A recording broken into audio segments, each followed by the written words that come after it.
Et oui, ça c'est Donc, très bah, cher. vous êtes dans le contact, il va continuer, donc, vous êtes bien branché sur votre chaîne. Ici, dans cette chaîne, cherchez bienvenue sur Rango TV,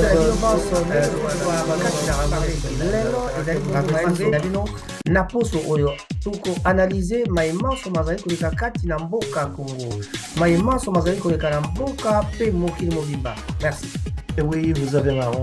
C'est pourquoi j'aime cette chaîne, puisqu'il y a toujours des analyses et très très impartiales. Donc il n'y a pas de penchement. Voilà, ici nous parlons et très librement et chacun s'exprime comme il veut. Et merci beaucoup Rango TV pour nous lancer ces émissions. Et merci, à tout à l'heure. Bandeko ba bolingo mbote na bino baso, ça dépend esika bi bokolanda biso. Tozali bon kolakisa bino TV show ya Rango TV, Rango TV mpona kosepelisa bino to mpe kopesa bino maimanso makoleka na poso na Boka, Congo, P et Sikane sur Et oui, comme nous disons toujours, ce n'est pas le Mumba, mais c'est l'Afrique de liberté. Et ici, c'est l'Africain qui parle comme en Afrique.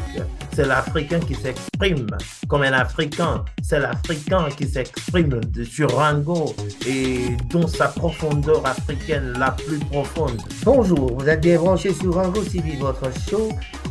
Raphaël Ngomatsassa à la présentation avec les analyses complètes de la situation qui prévaut actuellement en RDC et partout dans le monde entier. Merci d'avoir choisi Rango TV ce soir. Aujourd'hui au four et au moulin, votre humble serviteur Raphaël Ngomatsassa. Quel est l'artiste africain le plus écouté au monde? En tout cas, je vous donnerai ce qui est marqué et vous allez comprendre que c'est du vrai. Le chanteur et compositeur nigérien Burna Boy est à nouveau l'artiste le plus écouté en Afrique subsaharienne en 2023. Une place qu'il occupe depuis plus de 2 ans, pour la deuxième fois, donc la deuxième année consécutive, selon le service Spotify Wrapped. Le Nigeria est le seul pays représenté au classement de Spotify pour l'Afrique subsaharienne. Alors, on parle du roi de la rumba. C'est qui le roi de la rumba? Selon le point, en tout cas, qu'importe Fally, le roi de la rumba est devenu l'emblème. Donc, Fally Ipupa est devenu l'emblème de toute une génération qui vibre au son des musiques urbaines africaines. Compte bien monter donc sur la scène, donc ce que vous avez suivi la fois passée, donc dans toutes les salles les grandes salles du monde entier, mais nous avons déjà suivi le samedi 25 novembre devant vraiment la grande salle qu'on avait annoncé, donc pas moins de 40 000 places, personnes avaient assisté à ce concert avec la Défense Arena. Fally Ipupa, roi de la rumba, est l'emblème d'une génération, comme on l'appelle, selon le point. Musique, au-delà du show que la superstar congolaise avait donné à l'Arena de la Défense le samedi 25 novembre, son itinéraire plutôt, a fait de lui un artiste hors norme. Depuis plusieurs jours, Paris bruise des rumeurs, Bruxelles aussi. On signale d'ailleurs la présence de combattants, ces militants qui avaient essayé de contrer Fally, mais cette fois-ci, Fally a donné un concert avec 3 arénas sans embûche, sans problème, sans qu'un combattant, sans que la diaspora congolaise l'en empêche. Depuis plus de 10 ans, tout spectacle d'artistes de la République démocratique du Congo en Europe était vraiment défendu, était prohibé. En tout cas, c'était vraiment que des embûches pour pouvoir jouer en RDC. C'était pas possible de faire des concerts comme il faut. Alors, cette fois-là, Fally a réussi à démystifier le combat des Congolais, que ce soit Paris, Bruxelles et Londres. Donc Paris, Londres et Bruxelles. Les combattants de Londres, eux, s'étaient dit, bon, voilà, si on peut laisser Fally jouer cette fois-là, ça a été vraiment quelque chose que la diaspora a bien aimé. On a vu les jeunes, nos enfants, nos petits-enfants qui sont allés regarder le concert de Fally. C'était vraiment un concert qui a été... qui a regroupé tous les jeunes de toutes les générations. On a trouvé les jeunes de 18, disons, de 18 à 50 ans, 60 ans, tout le monde y était. Voilà. Donc, leurs moindres remplacements sont scrutés par des autorités du pays concerné, comme en France, où d'importantes mesures de sécurité ont été prises à la fin, afin d'empêcher les débordements. Donc, Fally a dû jouer un concert avec l'assistance des militaires, des policiers en France, et vraiment ça a été un concert époustouflant. Les gens ont bien aimé, mais jusqu'à aujourd'hui, il y a quand même des critiques qui tombent derrière ce concert parce que il a donné le meilleur de lui-même. Il y a eu beaucoup de gens, mais les gens n'étaient pas vraiment satisfaits. Mais les explications sont tellement claires que Fally n'aura pas su donner le meilleur de lui-même parce que le concert a commencé un peu tard et puis ils jouaient dans un système de chrono, donc c'était chronométré. Déjà à l'oreille on lui disait tu dois couper la chanson, il coupait la chanson, on doit faire ceci, on faisait ça, et ça se passait comme ça. Donc il était chronométré. Alors c'était la première fois qu'il jouait dans une telle forme d'expérience, et cette expérience là avec le temps qui a été écourté par le retard des fanatiques, des warriors qui sont arrivés. Oui, bien. Bon, disons, la diaspora qui est arrivée un peu en retard et les gens qui n'avaient pas, parce que les Congolais, nous devons apprendre à acheter des billets à temps. Nous devons apprendre à avoir des billets vraiment après des préventes. Commencer toujours à avoir les billets lors des préventes. Donc, pas la vente à la porte. Donc, voilà.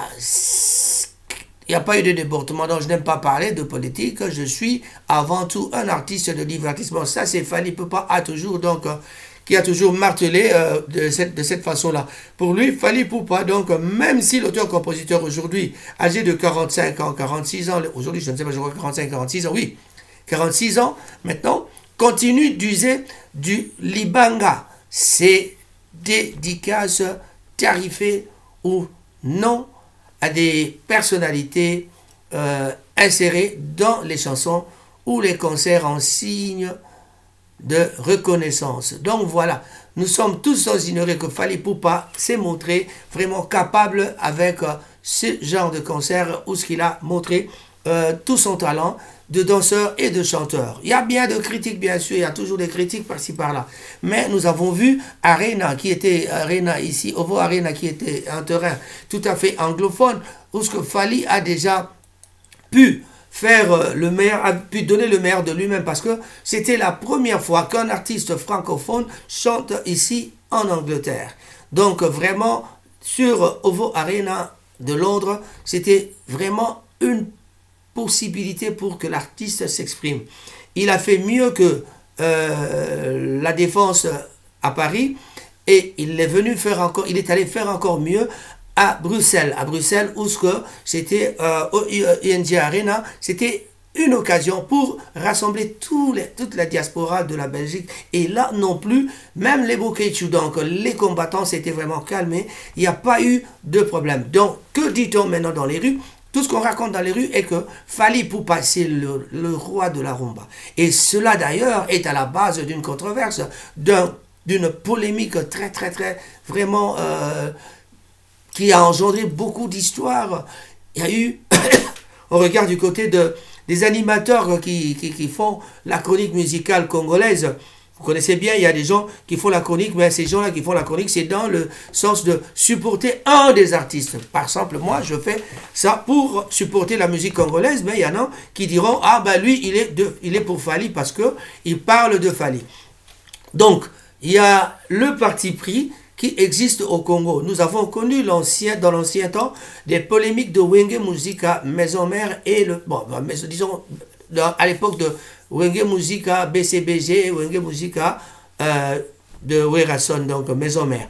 Donc il y a eu des concurrences qui avaient fait que c'était vraiment pas possible. Victoria Eleison est arrivé, mais la polémique a différé quand il y avait aussi, était encore plus forte avec Koffi Olomide et Papa Wemba. C'était aussi la même chose, Viva la Musica, tout ça, et Victoria Eleison, Zaiko Langa Langa. Il y avait des polémiques, mais en tout cas, la plus grande, donc en tout cas, la vraie polémique c'était quoi? C'était Wenge Musica à l'époque de J.B. Piana d'un côté et le président Werason de l'autre côté.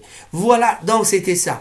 Un petit essai que j'ai voulu faire pour vous parler de cette chronique musicale. Mais en parlant vraiment de cela, je n'hésiterai pas de vous dire que je suis très fier, personnellement, en tout cas toute l'Afrique doit être fière de Fally Ipupa parce que Fally Ipupa lui-même, il a fait ses stades et maintenant il rentre encore à Kinshasa. Après ça, il est rentré à Abidjan, il a fait beaucoup de pays africains, mais il continue encore de tourner. Il va donner un concert à Brazzaville, il va donner un concert à Kinshasa, il va faire des concerts à Paris. Donc un calendrier bien rempli qui ne rate pas, qui ne vraiment...